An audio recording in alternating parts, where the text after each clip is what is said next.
2023년 8월 첫째 주인 오늘은 지난 한 주간 호주에서 가장 이슈가 됐던 뉴스를 소개해 드리도록 하겠습니다. MKL 시든입니다.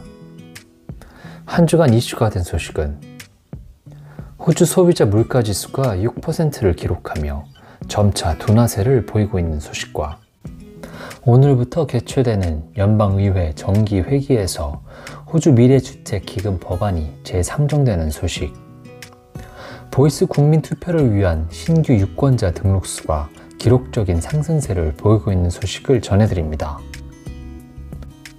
호주의 6월 분기 소비자 물가지수가 전분기 대비 0.8%, 전년 동기 대비 6% 상승했는데요. 이는 대부분의 경제학자들이 예상치였던 6.2%를 약간 밑돈 수치입니다. 지난 3월 분기 소비자 물가지수는 전분기 대비 1.4% 상승한 바 있으며 6월 분기 0.8% 상승은 물가 상승의 둔화세를 보여줍니다.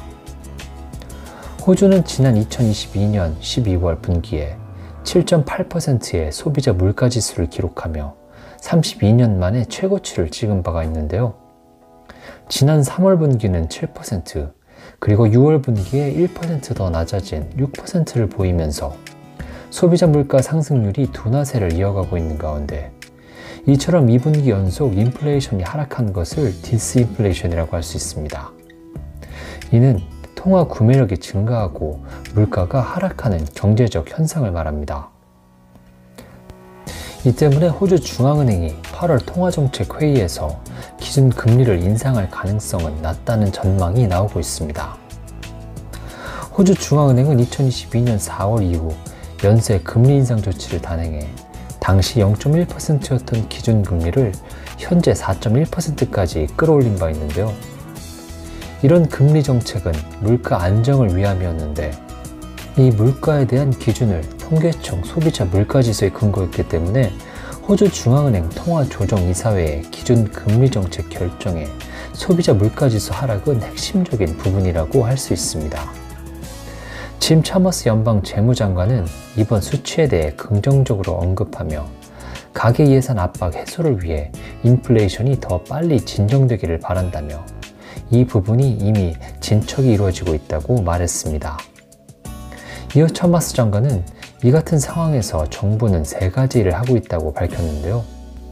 첫 번째는 인플레이션 압박을 일부 해소하기 위한 더 큰 흑자 달성이며, 두 번째는 물가 상승을 견인하지 않고 가계 예산 압박을 완화할 수 있는 생활비 지원 조치를 제공하는 것이며, 세 번째는 우리나라 경제 내 공급 관련 도전 과제에 주력하고 투자하는 것이라고 말했습니다.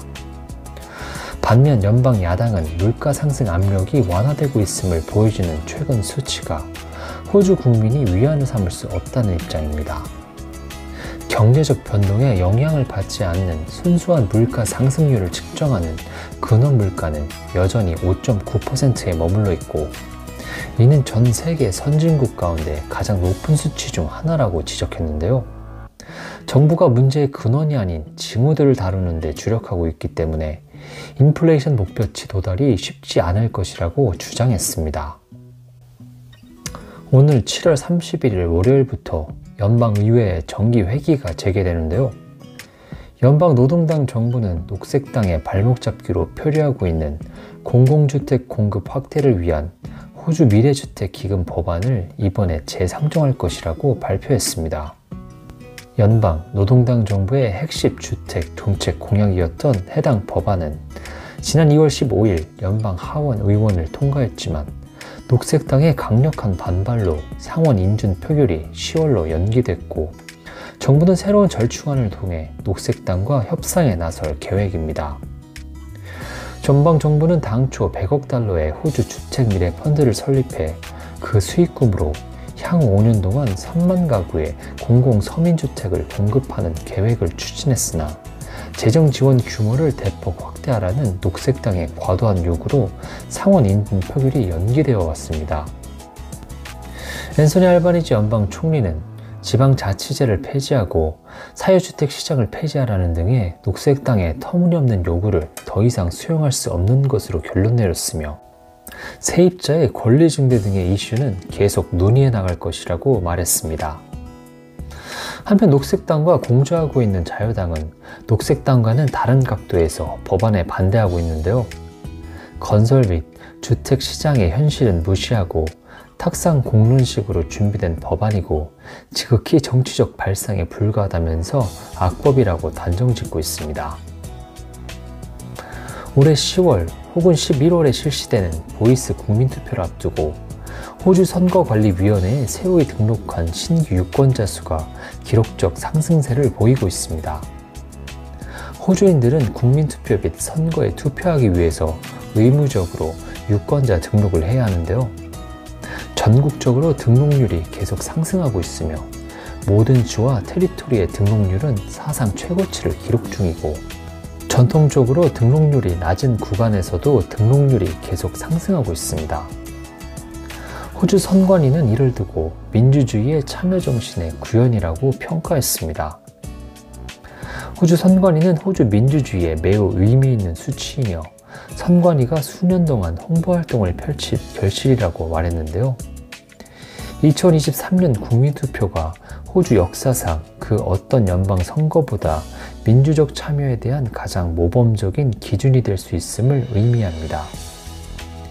23년 만에 실시되는 이번 국민투표를 앞두고 현재 참정권이 주어진 호주 시민들 가운데 유권자로 등록된 경우는 97.5%로 전년도 대비 0.4%포인트 상승했습니다. 특히 원주민들도 최근 6만여 명이 새롭게 등록하는 등 원주민계의 참정권자, 유권자 등록률도 사상 처음으로 90%의 문턱을 넘어섰는데요. 현재 94.1%를 기록한 원주민계 호주인의 유권자 등록률은 지난해 대비 무려 10%포인트 수직 상승한 수치입니다. 그동안 참여율이 저조했던 노던 테리토리 거주 원주민들 역시 사상 처음으로 유권자 등록률이 90%를 넘어섰으며 18세에서 24세 사이의 젊은 층 호주인들도 6개월 전 87.6%의 등록률에서 현재 90.3%를 기록하며 높은 등록률을 차지한 연령대로 집계됐습니다. 오늘은 호주 소비자 물가지수가 6%를 기록하며 점차 둔화세를 보이고 있는 소식과 오늘부터 개최된 연방의회 정기회기에서 호주 미래주택 기금 법안이 재상정되는 소식, 보이스 국민투표를 위한 신규 유권자 등록수가 기록적인 상승세를 보이고 있는 소식을 전해드렸습니다. 이번 주 주간 뉴스는 여기까지고 다음 주에 다시 찾아뵙겠습니다.